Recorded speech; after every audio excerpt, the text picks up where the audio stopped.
কাল রাতে বই নিয়ে পড়ার জন্য বইয়ের উপর হাত দিলাম, বই চিৎকার করে বলে উঠলো, ছি, আপনার লজ্জা করে না অপরিচিত কারো শরীরে হাত দিতে? তারপর আর কি, বই থুয়ে কলম ধরলাম লেখার জন্য। খাতা চিল্লা চিল্লা বলতাছে, ছেড়ে দে শয়তান, তুই আমার দেহ পাবি, মন পাবি না।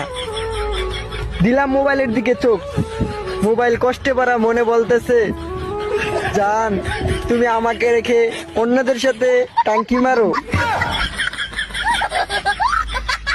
বলো কি হয়েছে? আমাকে বিয়ের জন্য দেখতে আসছে। বলো যে তুমি এখনো ছোট, বিয়ে করবে না। আরে না, ওরা দেখতে আসুক। দেখতে আসলে টাকা দিবে না?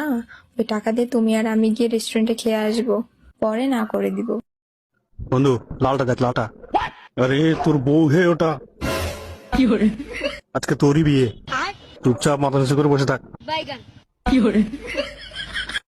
তুমি যদি চা হও আমি হব কাপ। তুমি যদি মা হও আমি হব বাপ। আসসালামু আলাইকুম আন্টি, আম্মু আপনাদের জন্য ইফতার পাঠিয়েছে। ইফতারটা রেখে আপনার ছেলেকে দিয়ে দেন। ফিরুল্লাহ আন্টি, প্লেটটা রেখে ইফতারটা দিয়ে দেন। না না না, ইফতারটা রেখে প্লেটটা দিয়ে দেন আন্টি। বিয়ের পরে বাচ্চা হইলে বাচ্চার নাম রাখবো সর্বনাশ, যাতে ঝগড়া লাগলে বলতে পারি তোমাকে বিয়ে করে আমার সর্বনাশ হয়েছে। আমি কেন বারবার প্রেমে পড়ে যাই, তোর চরিত্র খারাপ তাই।